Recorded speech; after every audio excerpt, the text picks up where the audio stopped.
Welcome to Dress for Battle podcast. I am your host, Tarah-Lynn, creator of Adorned Armor, a platform where I inspire young women, all women, to conquer life through faith and fashion. Here, we'll be continuing that same storyline, except all topics will be covered, and of course, in the lens of victory. I'll be sharing struggle stories of not just my own, but of women you'll soon be inspired by. Armor up, girl. Get dressed for battle. Episode 2, Struggling in Silence, Spiritual Attacks on the Mind. I met up with Nana Yaa Ansah, the faith and wellness influencer behind the Midi Maven. This episode gets real quick, as we discuss a topic that isn't talked about until it's too late. One that is almost taboo to not only society, but even the Christian community. Mental health. Nanaya opens up about the breakdown that changed everything. We have the conversation about being mindful of calling people crazy, and a debate on whether or not mental illness is a health thing, a spiritual thing, or both. You'll leave here prayerful and with some practical tips for check-ins with Christ every moment of your life. Let's get into talking mental health and how to defeat the mind games of the enemy. So tell the story again. Okay, so I bought a microphone, so beautiful, rose gold. And the UPS guy came because I requested one because I wanted to return my Alexa. My siblings gave away my microphone. So here we are using this iPhone right now. But it's okay. Well, iPhone works, Apple, No, for real though. And I used it with Sade's interview too. Okay. So yeah, I only got to use it for my pilot episode. And it was amazing. I love that rose gold microphone. It's amazing. Seriously so good. But okay, hey guys, why am I looking at my phone like I'm about to be looking at these people? Today we will be talking to my girl, Nanaya, and she's the creator of the Midi Maven. So can you introduce yourself? Hi guys, I'm Nanaya. I'm a blogger at the Midi Maven where I talk about faith, fashion, and wellness. And I'm just really glad to be here. I'm happy to have you, girl. So I don't know why, I like starting off with how we met. Do you know how we met? I know it's social media, for sure. It was first social media. Yeah. Oh my gosh, I know we met at an event. Yeah. But the second time I saw you was at it was the Brooklyn. The Breakthrough? The Brooklyn event. Oh, with the singles. Okay, yeah. Wait. It was like a singles event, but we had met before that. It was definitely Instagram, but I don't know how the follow up happened. I feel so bad. I don't remember. Girl, it's okay because I don't know either. But yeah, just know, guys, social media is an amazing thing. And then we met again at Sade's event. Yeah. So that was that was the first time we met in person. Okay. Yes. Yeah, okay. And we just met on social media first. Okay. And then we met. So this is perfect, guys. So episode 1 was with Sade, and we were talking about her event, Talking Tea, and this is where I met Nanaya officially in person. Oh wow! So look at God just working it all out. So cool. So today we'll be talking about, of course, what we're struggling with today. Wow, I said today already. But I know last time we saw each other, it was at the Breakthrough tour. I was looking rough. You was not looking rough. I love that you had a nice little nude look. I did, and I did my hair that morning. It was hot that day. Yeah, I cornrolled my hair and I did my hair that morning. It took 2 hours. I didn't have anything. You did it yourself? I did it myself because I had nothing. I was like, oh, I don't know what I'm going to wear. I don't know what I'm my It was hair. cute though. Thank you. It was cute. I remember because I got video of it. So, but yeah, let's just get into it. So I think when I saw you, I was like, girl, you don't know what I've been through these past months. Yeah. And I was actually, so in March is when I had my breakdown, my psychotic breakdown, or nervous breakdown, however you want to phrase it. I hadn't been eating. I've been fasting for back to back for a couple of months. So I wasn't eating. I was like 120 pounds at the time. Right now I'm like 140. So Wow. I was 120 pounds. And how tall are you? So they could just get like I'm a visual. 5'8". Yeah. So I was She's really 5'8", skinny. and she was 120. You said. Yeah, and I was really skinny, but people were commenting like, "Oh my gosh, you look like a model." So I was like, "Yeah, like, I look like a model. Like I'm fine." Yeah.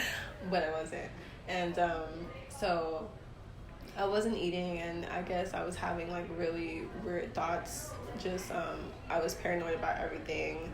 I was getting more anxious. I started having panic attacks out of nowhere.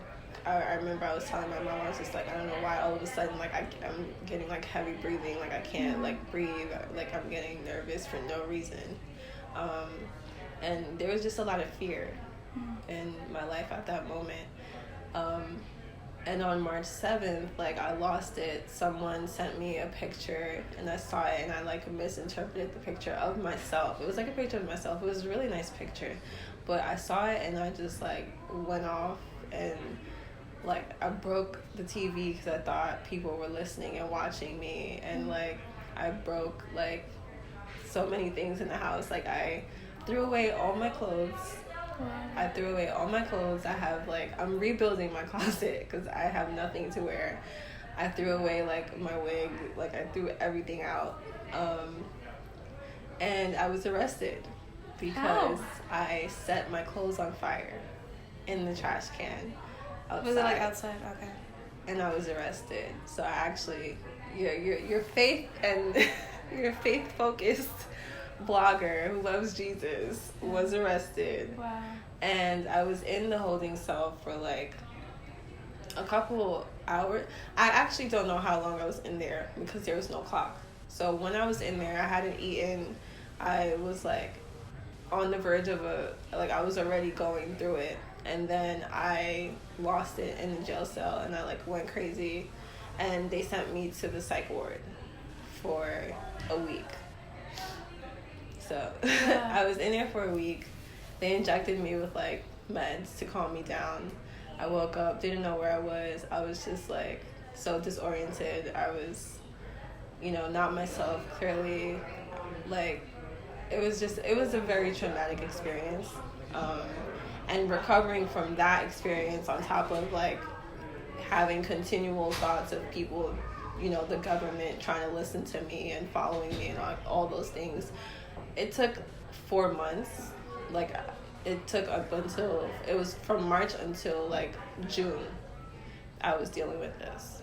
And until like I had a breakthrough and finally like I guess woke up from like everything that's been going on, and like my family was there the whole time trying to like support me and help me. I mean, they sent me to the hospital too because there were just some days where I just couldn't stop talking. Yeah. I was like talking nonstop, like my thoughts were going rampant, like they wouldn't stop, and it's just been a very trying experience. So What were the thoughts?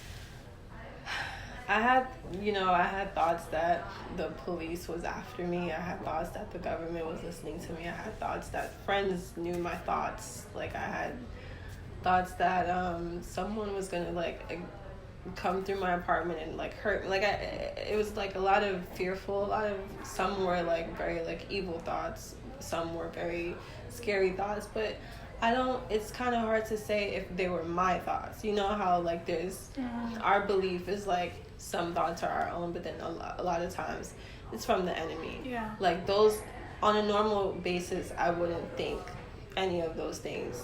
Like if I'm living my life, I'm not going to think that the government is listening to me or they're after me or like I'm some like important person. Those were like But you are. I'm important. Yeah, I know what you mean. I am important, Yeah. but like I was having like delusions, thinking like the government was after me because I'm some like important person, and I figured out like my purpose. And it was like everything that I believed but twisted around. Yeah. Like it wasn't a voice, it was just I was in my head. So every like the conversation I was having with myself was like just not right, I guess. Like those thoughts of me, I remember I recently looked through my journal because I was journaling as I was recovering. Like I was journaling as I was in this like phase. And I was recently looking through my journal, and I was just like, wow, like, this is really what I thought. Like, this is really what I was believing, and none of it was true. So I was like, where did that come from? Mm-hmm. That didn't come from me. Like, because normal Nanaya wouldn't think that or believe that. So it couldn't have been me. Yeah. Like, you know what I mean? Mm-hmm. So, yeah. Do you live alone? No, I live with my family. Like, okay. Girl. Oh, wow. If I was living alone and I was going through this. Yeah, because I know that you set your clothes on fire, and I was like, wait, where? My family, so my mom actually, she kind of was there when I was having this situation, but she didn't know how to deal with it, so she left. I took it to another level when I decided to burn my clothes, because I was having thoughts at the time that things were following me and things were like in my clothes, and like I wanted to like start over fresh, so I decided to burn it. And like now that I'm looking back, I'm laughing, even though it's not funny, because people really go through this. I'm like, why? Like, why did I think that? Why did I believe that? I thought I was fine up until that moment, but I clearly wasn't, because if I see a normal pretty picture of myself, I shouldn't freak out. So it was like a bunch of things piling up until that moment that caused me to react the way that I did. And that's kind of what I want to talk about, like about knowing the stressors, knowing like if we're actually doing okay, like talking about our problems, and you know, recognizing the signs of when like we're our best selves, or when we're not, you know. So let's talk about that then. Yeah. So like, how do we know like when we are our best selves and when we're not, and like, you know, when we're just feeling like off? Like, how did you like, I guess, like get to that point? Because I know it's something you're still struggling with. It's something exactly that I'm still struggling with, because up until March, you know, I was in church all the time. I was like, you know, really involved in church. I was going somewhere else at the time, but I'm not going there anymore. It wasn't a healthy environment for me, and I didn't realize it until I got out. How was it unhealthy? There were just like a lot, like beliefs, practices, people that just weren't the best for me to surround myself with. And I don't want to like blame anybody, but you have to surround yourself with like-minded, God-minded, true believers. Yeah. Yes, true believers. I think the best way to kind of identify whether we're like our best selves or not is really to like write everything down. Journaling really is like a record, and like I'm able to now like look through everything that I was going through up in that phase of time, like last year, and see that I really was not doing well, like at all. I was so stressed out about a certain situation. I was paranoid, I was anxious, I was like fearful, I was praying about all the wrong things, I was focused on all the wrong things, and all of that was just stress, like building up. Everything was just like building up until March, you know. So yeah. March, that was the breakthrough tour, right? Is that when we had it too? April? Okay. It was April. Okay. Yeah. So it was in April. So yeah, I remember seeing you, and you were just like, girl, like, yeah, you were going through. And then I was like, yo, what happened? What's wrong? And like, you were just talking about like how you had like a presentation to do, and you just didn't want to do it. And like, I remember you're like, am I even here right now? So what I was experiencing was called psychosis, or a brief psychotic disorder. I had several episodes from March till June. So there were like 3 major times where I had to go to the hospital because it was uncontrollable. I was having an episode where like my thoughts were just running rampant. I was filled with fear. I couldn't move or function or do anything. I was scared to shower. I was scared to go outside. I was scared to eat. Like it was just like madness, literally. So some of the symptoms of psychosis, it includes a change in thinking and mood and behavior, and it varies from person to person. and actually like 100,000 people experience it each year, so it's very rare, actually. And it says 3 in 100 people will have an episode in their lifetime.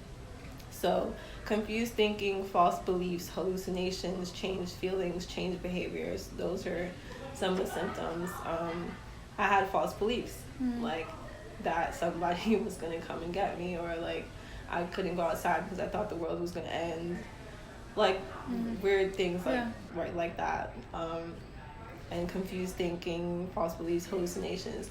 On March 7th or on March 9th, I think it actually was, it sounds crazy, but I actually did see a demon that night. And it could be said that it was a hallucination since I was going through it already in that moment. But seeing that, and then seeing that kind of impacted me, because I was scared. And I was like, I don't know what I just saw. Like, I don't know why I saw it. I started believing like I was an evil person because I saw it. Or that, like, why couldn't I have seen an angel? Like, you know what I mean? So that led me, seeing the demon after that was when I broke the TV and broke everything in my house and threw out all my, I was in the process of throwing out my clothes when I saw it. So after that, I broke everything. And then when I came back outside, the firefighters and the police and everybody was there, and they were just like, this is very weird behavior. Like, you don't just throw out your clothes and light matches on them. And I was just like, sorry.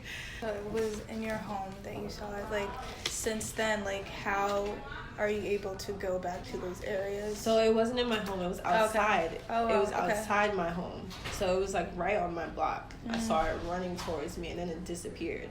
So I freaked out, and I ran upstairs. And instead of staying inside, I continued to do what I was doing and went back outside. But that's part of the reason why I was scared to go outside, because I thought like I was going to see it again. I was scared to be in my house because I thought things were moving, but it was my mind playing tricks on me. It's hard to recover from seeing something like that. Yeah. So, yeah. And your family, they're a family of believers. Yeah. I felt like one of the times we spoke, you said someone in your family's a pastor. My mom is a pastor. Yeah. Yeah. And so, like, how has she been? Like, how has your relationship been with her? And, like, are you guys close? Like, have you always been close? My mom and I are very close. My dad passed away when I was 16, so it's just been, like, my mom and us. So we're very close. And I know that she's also been kind of going through it as well, because seeing her daughter, almost like literally go crazy, like right before her eyes, and then sort of like go through the recovery process. Like, I was attacking my mom while I was going through this. Like, I was attacking my family. I thought they were all demons. I thought everybody was a demon. And I was like, you could kind of say it was like bipolar. 1 second I'd be fine, and then the other second I'd be yelling and fighting and screaming at them. And it's been really hard on my mom. So, but she's been, she has a strong faith. Yeah. And she's just been praying for me, encouraging me as well, just telling me to pray, or just get stronger in my faith walk. And that's another struggle that I'm having right now, just growing in my faith walk, because it's been kind of stagnant since I've been going through this. Before, I was like I felt like I was on fire, but maybe I was just on the verge of a breakdown. Who knows? Like, even no, it could be you on fire and like the enemy seeing that and wanting to sabotage. And I feel like that's part of it. There's so many beliefs. It could be that I was experiencing like psychosis, or that I was on fire for God, and a demon was after me to scare me. Like, you could change it in so many ways. And I was scared to go to church because I thought people in there were evil and they were after me, or they were gonna kill me, or like I was gonna die in the church. Like, those obviously come from the devil. Like, the devil wants to scare you. The devil doesn't want you to go to church. Like, doesn't want you to enjoy life, So you know how, like, in the Christian community, in the Black community, period, in the community, Right. you know how it's like use the term crazy. Exactly. Like, it's nothing. Like, you know, and it's like people really are going through things. And I'm starting to feel like a way about using that word too. Yeah. Because I've personally experienced it. How do you feel like you see this situation? Do you see it in the lens of, oh, I'm sick? Or is it just attack of the enemy? Or is it both? That is a good question. I would say both. Yeah. Because my mental health wasn't where it needed to be. And so that was the open door for the enemy to use against me. But I would say that this is spiritual warfare. This was a spiritual attack. Everything was based on my religion, my beliefs.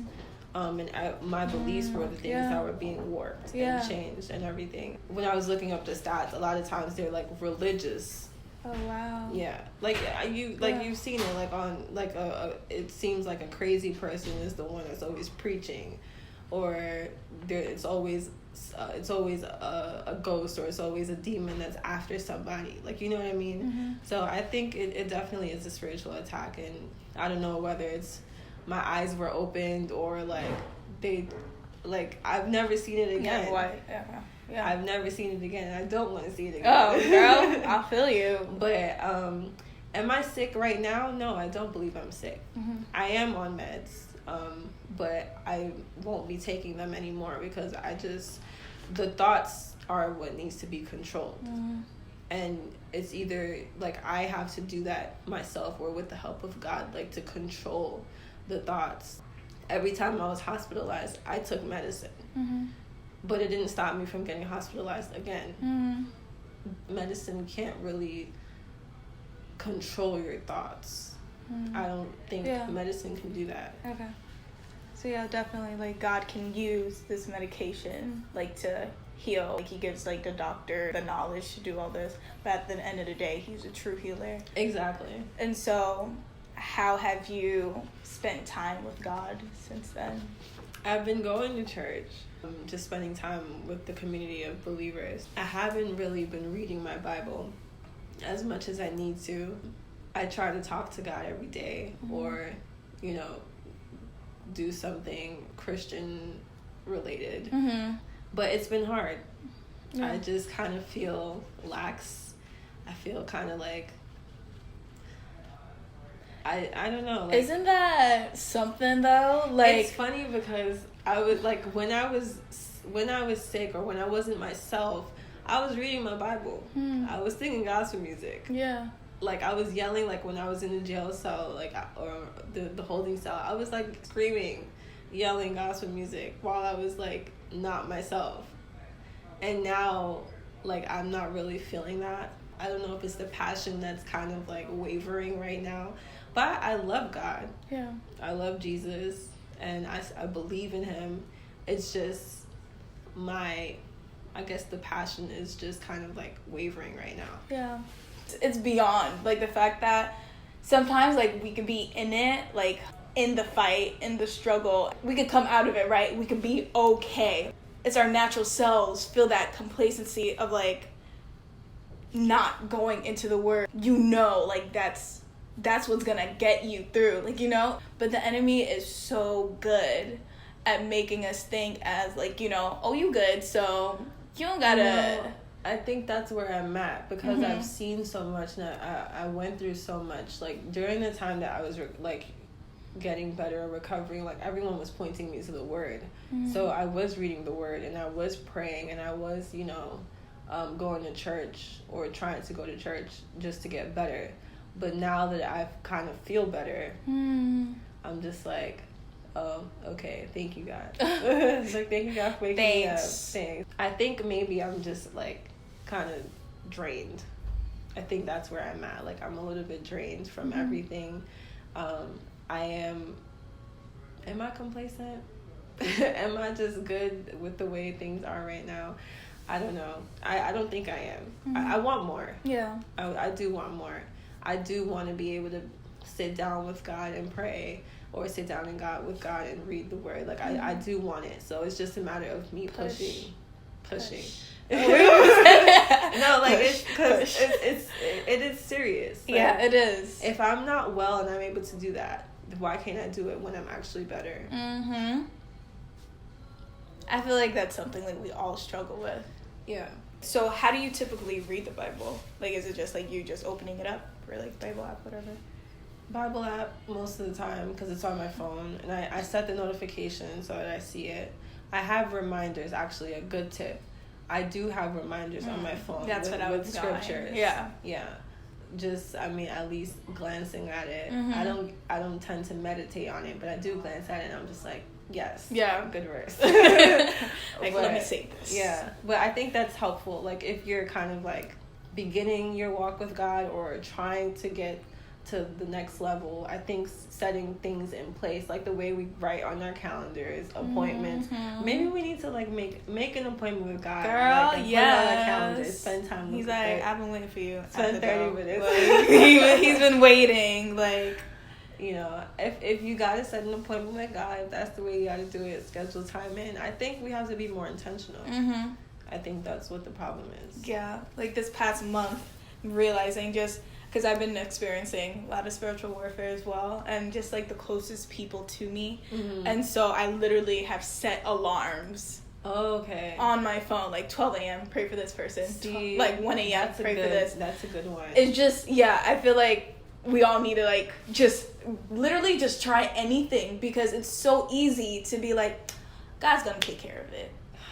I have chills right now because I never thought of setting an alarm. Like I set an alarm to wake up, set an alarm to pray with Jesus. Yeah, like, come on, set the alarm, girl. Set the alarm.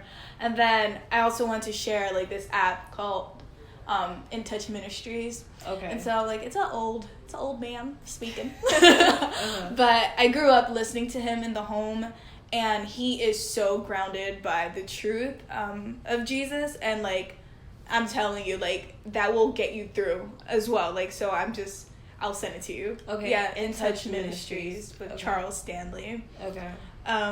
So setting an alarm, setting reminders.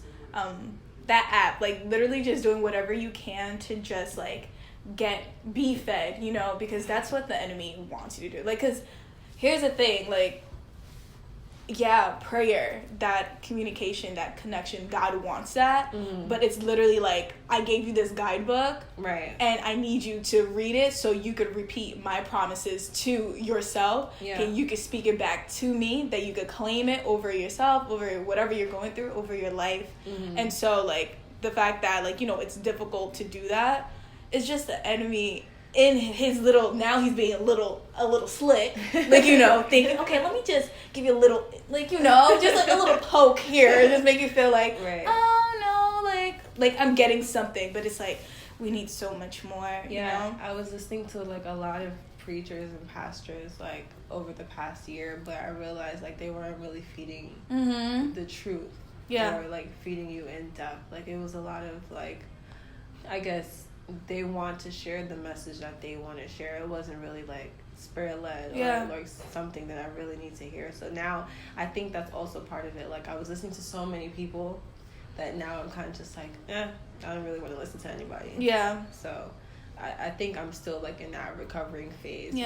But that fire will be reignited. It will. You know. And take that, since you don't want to listen to people, but like, I'm going to listen to what I'm reading myself. Like, you know, take that and turn it into, I guess, like the good. Because, I mean, it's a good because you realize, okay, these people aren't really serving. Like, they're adding to the word. Right. But now you could go into the word for yourself and see, like, no, I know what it says. Yeah. And it's not that. And you know, that's also part of, like, growing up. Like, you can listen to people, but you also have to find it for yourself. Yeah. So, I'll definitely make that a mission. Yeah. You know, setting alarms. Set the alarms. That's really a good tip. Thanks, girl. I don't know where it came from, I don't know. Well, Jesus. It came for Jesus. So I do that, and that helps me now to just get out of that. I'm not a morning person at all. At all. I had one at 5 a.m. before, and I think I'm going to go back to, like, turning it back on so I could just get up and just knock back out afterwards. Yeah. But, yeah, I've just been seeing the importance of it, even when you don't see, like, the miracle or, like, God working right now. Like, this, me even being here is a miracle. Oh. Yeah. So... If it wasn't like I wasn't praying, like my family was praying, everybody was praying for me, like my pastor was praying over me, like, you know, so that all really helped. I remember like them praying and people telling me, you'll be fine, you'll be okay, and I'm just like, why do they keep saying I'll be okay? Like, I'm like, this is a serious situation. Like I was just like, it could have been like lack of faith, or it could have been like lack of faith would be, I'm not going to be okay. Like, you're lying to me. But I eventually, hearing that, I started to believe it. Like, you know, maybe I am okay. Like, you know, nothing's going to happen. Lord, I won't be like this forever. Like, you know what I mean? So. How do you, like, pray? Like, what do you consider prayer? How do I pray? I just talk to God. That's sitting here, like how I'm talking to you, like that's how I talk to God. I also journal. I just write down everything that I'm thinking in my journal. I don't like kneeling. I mean, occasionally I'll get down on my knees and kneel and pray, like I guess if it's something that I feel is serious, or if I'm moved to, because I did do that the other day, and I was just like, you know what, I need to like get down on my knees and pray. But technically, like generally, like my knees hurt, so I don't try to do that. But I should do that more. I think it's more like a sign of reverence, like, you know, coming before God and kneeling before Him. That's, you know, a sign of respect.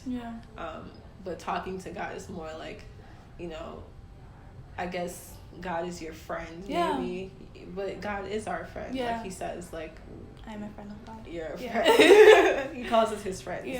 And that makes it feel like more like, you know, personal, like more like I can come to you with whatever. It makes it easier to talk to Him as well. But I just talking to God and journaling.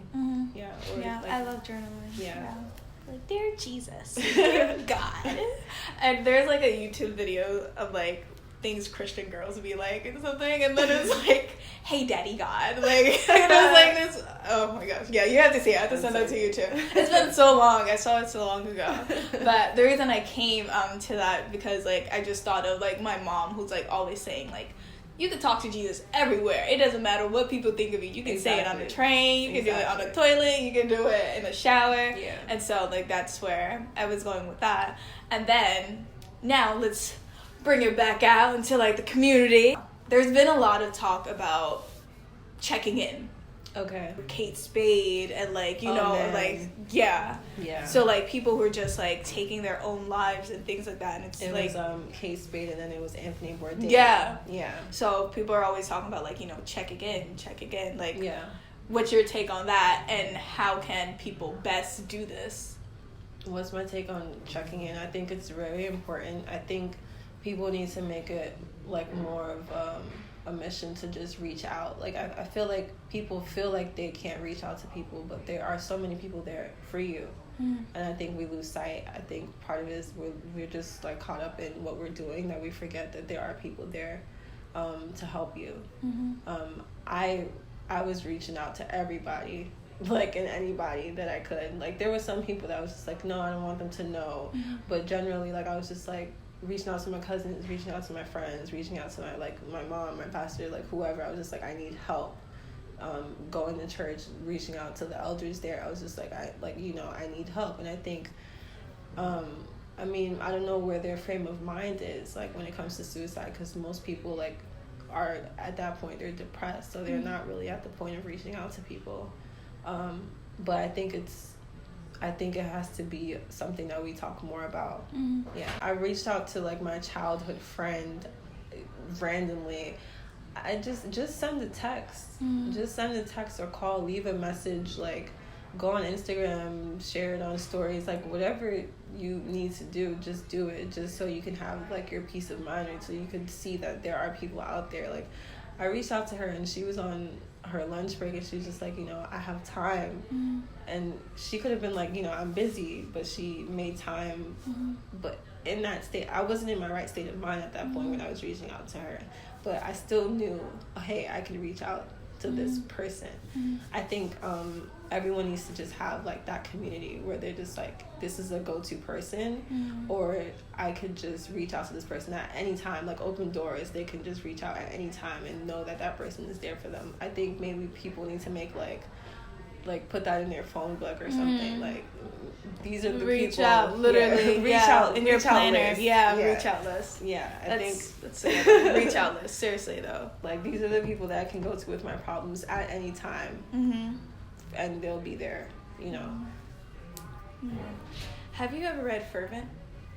I haven't. I wanted to. Like, you need that's to. on my book list. Yeah. Like, I have to get that. It's about fervent prayer. Yeah. Right? And just like warfare and like just fighting. I know, I need to get that book. That's on my book list. Yeah, you have to. I love Priscilla. Oh, she's amazing. And she has a new book. Yeah. I got an email about it. Girl, I gotta get it all, right? She was just in New York a couple of weeks ago. I missed that. I forgot where I was. But, yeah, so I want you to read that book. I'm still reading it. Like, it's taking me, I don't even know. I think because, like, you have to take your time with it. I had it for so long. Like, seriously. And typically I just read my books like, and that's it. But, like, you just go section by section. And there's just, like, she guides you through, like, who to pray for and how to do it. Like, for your future husband, for yourself, for your household, for things like that. Your purpose, like, your thoughts. All of that. She has like a certain way of formulating it, so like we know exactly of how like to attack the enemy and like just show him like we are the ones in power. Like we know who we are. Exactly. Yeah. So and I also thought of that because you were talking about like the reach out list. So I guess like she kind of has that, but it's like a prayer list. So in the back of it, there's like worksheets in the back, and like you could cut them out, and it's like prayer for this person, So I have that, and I need to cut it out. Like I wrote in them, but I need to cut it out. I don't know where I want to place them yet. But it just reminded me of like, I could just add those people I want to reach out to there, but also have that list to actually reach out. Right. Yeah, that's a good tactic. Yeah. So get that book, girl. I will. I'll be on you about that. No, I will. I'll definitely do that. Awesome. So was that everything that you wanted to talk about? Yeah. Yeah? Yeah. Good. I'm happy that you said yes. I know it was hard. This is, I didn't really want this to be my story. It's not something that's talked about, and it's something that's kind of like looked down with shame or stigma. And I want to talk about it so that people could get that stigma off, remove it, cure it. People are mentally people are struggling with their mental health, and people are mentally ill. It starts. So the stats are that it starts in their adolescence. So if you don't address it in your adolescence, it's going to come back, and it's going to come back stronger and harder. Then you won't be able to deal with it, or you have to deal with it and make sure that you can prevent it from developing even further. Because when I was 16, around the time when my dad passed away, I started experiencing panic attacks. I was fearful of death, and I kept thinking about death all the time. Because he died and like someone else died, and people were dying all around me, so I started getting panic attacks, and I didn't deal with it then. So 10 years later, I'm dealing with it again, and it's even worse. So just talk about it. Talk about it. Yeah. Talk to whoever you can about whatever you're going through, and therapy is okay. Therapy is okay if you need to. I would recommend Christian therapists. So therapy, even go to a pastor, find somebody, even if it's your friend. I've been talking to my family majority of the time. I did go see a therapist, 2 therapists, but I've been mostly seeking Christian counseling. That's been effective for me, and that's something that I would recommend. Oh, girl, we gotta talk about your event Nanaya is having an event. This is perfect. So I'm having an event. It's called Crazy Talk, a conversation on mental health and spirituality for African American millennials. And I want to help end the stigma on mental health and illness, and just create a space for us to talk and, you know, be free about it. So it's in October. I have a tentative date. I'm not going to announce it yet, but stay tuned for more information. Yeah. And I'm excited. Make sure you follow her. Follow me at the Midi Maven. Yeah, so you'll be up to date with everything she's doing. And don't be afraid to reach out. That's what we've been talking about. I'm here. If you need to reach out to me, I am here. Add me to your list.